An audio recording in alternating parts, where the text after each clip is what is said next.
నమస్తే, నేను మీ తేజ. ఆంధ్రుల యొక్క కళ నెరవేరబోతుందా?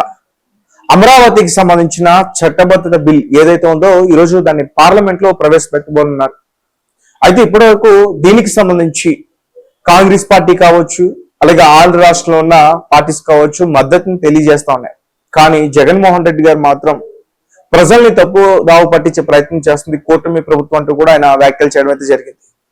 అసలు రాజ్యాంగంలోనే రాజధానికి సంబంధించిన విషయాలు లేవంటూ కూడా చెప్తా ఉన్నారు. రైట్, దీనికి సంబంధించి క్లియర్ ఇన్ఫర్మేషన్ మనం తెలుసుకునే ప్రయత్నం చేద్దాం. మనతో పాటు డిస్కస్ చేయడానికి సీనియర్ జర్నలిస్ట్ దుర్గా గారు ఉన్నారు, అంతా మాట్లాడతాం. మేడం నమస్తే. నమస్తే అండి. అంటే చరిత్రలో ఇవాళ సువర్ణాక్షరాలతో లిఖించదగ్గ రోజు. మనకి అమరావతి అనేది ఆంధ్రప్రదేశ్ కు ఒక రాజధానిగా ఏర్పడింది. మీకు తెలుసో లేదో 90 ఏళ్ల క్రితం అంటే 1936 ఏప్రిల్ 1న ఒరిస్సా రాష్ట్రం ఏర్పడింది.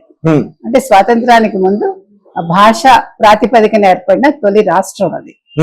స్వతంత్రం తర్వాత 1953లో మనకి అక్టోబర్ 1న ఆంధ్రప్రదేశ్ ఏర్పడింది భాషా ప్రయుక్త రాష్ట్రంగా. ఎవరి వల్ల? అమరజీవి పొట్టిస్వామి గారి వల్ల 58 రోజులు వారు నిరాహార దీక్ష చేసి మరణించటం వల్ల ఏర్పడింది. అంటే మొట్టమొదట ఏర్పడింది ఆంధ్రప్రదేశ్. మీకు అర్థమైందా? సో అంటే నేను చెప్పేది స్వతంత్రం తర్వాత.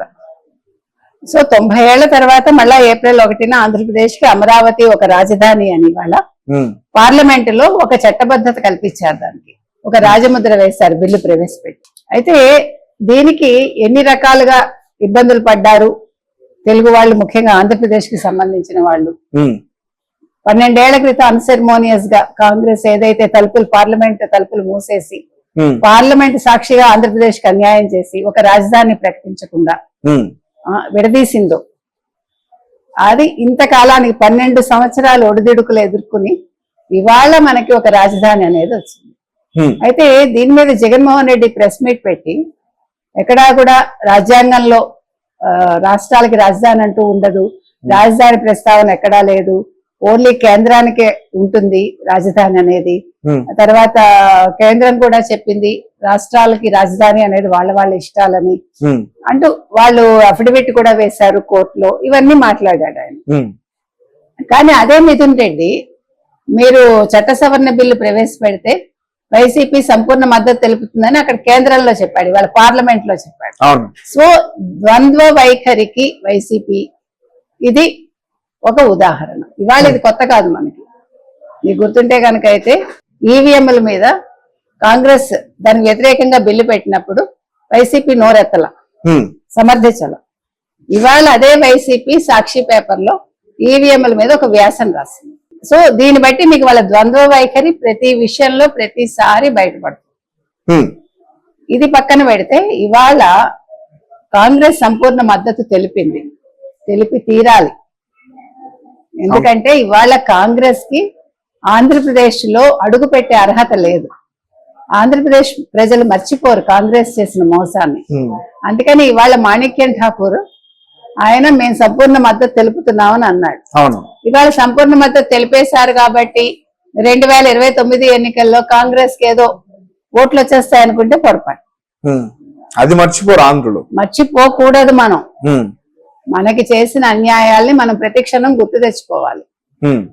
అలాగే మనం ఎవరికి చెడు చేయక్కర్లే, మంచి చేయక్కర్లే. అయిపోయిందండి, చట్టబద్ధత అయిపోయింది.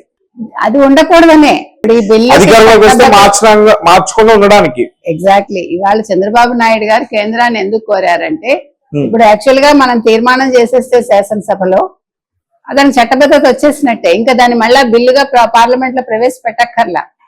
కానీ ముందు చూపుతో చంద్రబాబు నాయుడు గారు ఏం చేశారంటే నరేంద్ర మోదీ గారిని అడిగారు, మాకు చట్టబద్ధత కావాలి, మేము బిల్లు ప్రవేశపెడతామంటే మీరైతే శాసనసభలో తీర్మానం చేసి ఇక్కడ పార్లమెంట్ లో ప్రవేశపెట్టండి, మేము ఆమోద ముద్ర వేస్తామన్నారు.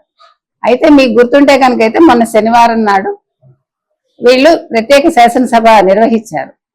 కానీ ఈ జగన్మోహన్ రెడ్డి దానికి అటెండ్ అవ్వాల. వైసీపీ ఎవరు కూడా అటెండ్ కాలేదు.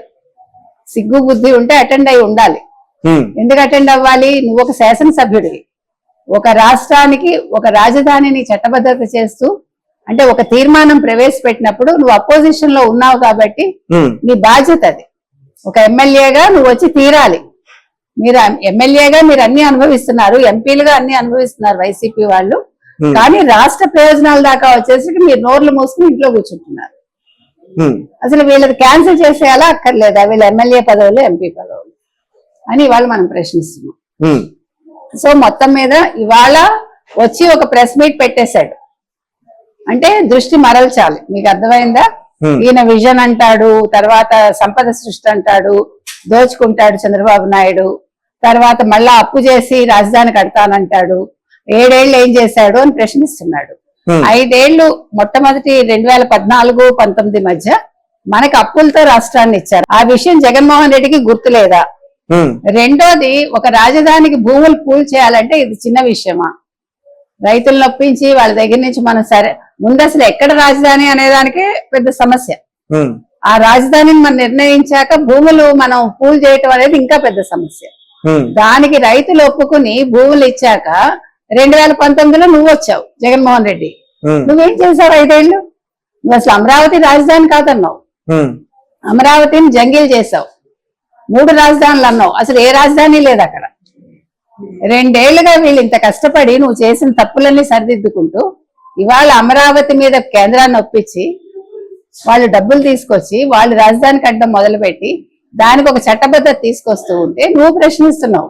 ఒక తెలుగువాడిగా ఉండి నువ్వు కర్ణాటకలో నివసిస్తూ నువ్వు ఆంధ్రప్రదేశ్ ప్రజల గురించి నువ్వు మాట్లాడుతున్నావు, ఒక రాజధాని గురించి మాట్లాడుతున్నావు. సిగ్గుందా నీకు అసలు?